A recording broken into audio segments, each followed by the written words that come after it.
Breaking news ration బియ్యం మాయం వ్యవహారంలో కేసు నమోదైనప్పటి నుంచి పేర్ని నాని కుటుంబం అజ్ఞాతంలోనే ఉంది. ఒకవైపు హైకోర్టు, మరోవైపు జిల్లా హైకోర్టులో బెయిల్ పిటిషన్లు, క్వాష్ పిటిషన్లు జరుగుతూనే ఉన్నాయి. పేర్ని నాని సతీమణి జయసుధ ముందస్తు బెయిల్ పిటిషన్ పై వాదనలు ముగిశాయి. 30వ తేదీన బెయిల్ పై తీర్పునివ్వబోతున్నారు న్యాయమూర్తి. అయినా ఇంకా అజ్ఞాతంలోనే ఉంది నాని ఫ్యామిలీ. 2020 నుంచి జరిగిన అక్రమాలపై విచారణ చేస్తోంది. గతంలో బియ్యం తగ్గిన అధికారులు ఎందుకు పట్టించుకోలేదు అన్న కోణంలో దర్యాప్తు సాగుతోంది. ఇటు నాని వ్యవహారంలో కొంతమంది అధికారులపై వేటుపడే ఛాన్స్ కూడా కనిపిస్తోంది.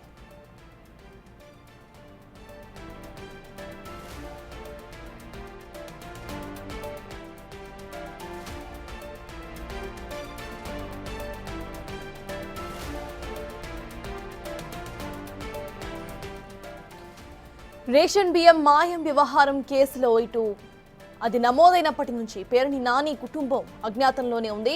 ఒకవైపు హైకోర్టు, మరోవైపు జిల్లా కోర్టులలో బెయిల్ పిటిషన్లు, క్వాష్ పిటిషన్లు జరుగుతూనే ఉన్నాయి. పేరుని నాని సతీమణి జయసుధ ముందస్తు బెయిల్ పిటిషన్ పై వాదనలు ముగిశాయి కూడా. 30వ తేదీన బెయిల్ పై తీర్పునివ్వబోతున్నారు న్యాయమూర్తి. అయినా కూడా ఇంకా అజ్ఞాతంలోనే ఉంది నాని ఫ్యామిలీ. 2020 నుంచి జరిగిన అక్రమాలపై విచారణ చేస్తుంది. గతంలో బియ్యం తగ్గిన అధికారులు అసలు ఎందుకు పట్టించుకోలేదు అన్న కోణంలో కూడా ప్రెజెంట్ దర్యాప్తు అయితే సాగుతోంది. ఇటు నాని వ్యవహారంలో కొంతమంది అధికారులపై వేటుపడే ఛాన్స్ కూడా కనిపిస్తోంది.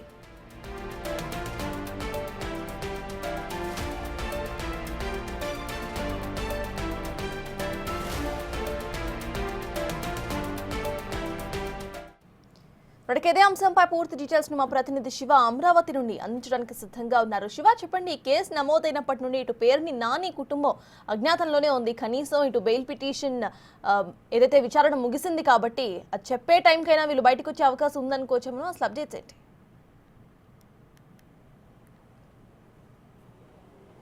సత్తాజ్ మొత్తం మీద చూసుకుంటే పేర్ని నాని కుటుంబ సభ్యులు గత 20 రోజులు పైగా రోజులు, వారాలు, నెలలు గడిచే పరిస్థితి వస్తుంది. కానీ వాళ్ళు అజ్ఞాతం వీటి బయటకు అయితే రావట్లేదు. కృష్ణా జిల్లా మచిలీపట్నం జిల్లా కోర్టులో ఈ బెయిల్ పిటిషన్ సంబంధించి విచారణ కూడా వాయిదాల మీద వాయిదాలు పడుతూ రేపటికి వాయిదా పడిన పరిస్థితి కనిపిస్తుంది 30వ తేదీకి. సో 30వ తేదీ వరకు అంటే బెయిల్ పిటిషన్కి సంబంధించి వారికి బెయిల్ వస్తే తప్ప వాళ్ళైతే బయటకు వచ్చే పరిస్థితి కనిపించట్లేదు.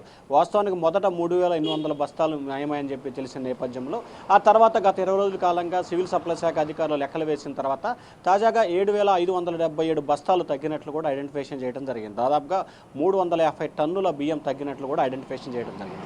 సో ఈ నేపథ్యంలోనే పేర్ని నాని వ్యవహారానికి సంబంధించి నిత్యం ఏదో ఒక అంశానికి సంబంధించి మీడియాలో కనిపించే వ్యక్తి ఒక్కసారిగా 25 రోజుల కాలంగా ఆయన ఏమాత్రం కూడా బయటకు వస్తున్న పరిస్థితి కనిపించలేదు. ఎవరికి కూడా ఆయన కనబడట్లేదు. మధ్యలో 2-3 రోజులు మాత్రం పార్టీ నాయకులకి, కార్యకర్తలకి దర్శనం ఇచ్చారు. ఆ తర్వాత మళ్ళీ పోలీసులు నోటీసులు ఇస్తారని తెలిసి మళ్ళీ అజ్ఞాతంలోకి వెళ్ళిపోయిన పరిస్థితి కనిపించింది. జగన్మోహన్ రెడ్డి బర్త్డే వేడుకలకు సంబంధించి కానీ, రైతు ధర్నా విషయంలో కానీ, నిన్న జరిగిన విద్యుత్ ధర్నాల విషయంలో ఈ 3 కార్యక్రమాల్లో ఎక్కడా కూడా పేర్ని నాని కానీ ఆయన కుటుంబ సభ్యులు కానీ పాల్గొన్న దాఖలాలు లేవు. జగన్మోహన్ రెడ్డి జన్మదిన వేడుకలు అసలు మచిలీపట్నంలో నిర్వహించిన పరిస్థితి కనిపించింది.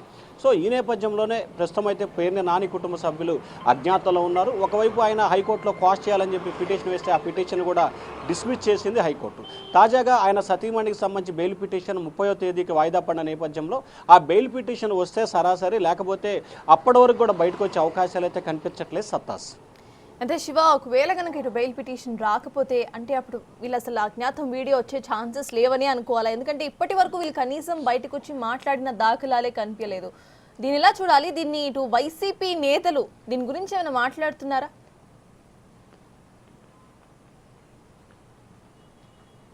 అంటే వైఎస్ఆర్సీపీకి సంబంధించిన నేతలు అయితే ఇప్పటి వరకు పేర్ని నాని ఎపిసోడ్కి సంబంధించి ఒక్కళ్ళు కూడా మాట్లాడలేదు. నిజంగా ప్రభుత్వానికి సంబంధించి వైసీపీ నేతలపై కేసులు పెట్టినప్పుడు కక్షపూరితంగా పెడుతున్నారు, అలా ఇలా ఏదో మాట్లాడతాడు. కానీ పేర్ని నాని వ్యవహారానికి సంబంధించి ఒక్కరంటే ఒక్కరు కూడా దానిపై మాట్లాడిన సాహసం చేయలేదు. ఇప్పటివరకు ఎవరూ కూడా మాట్లాడలేదు.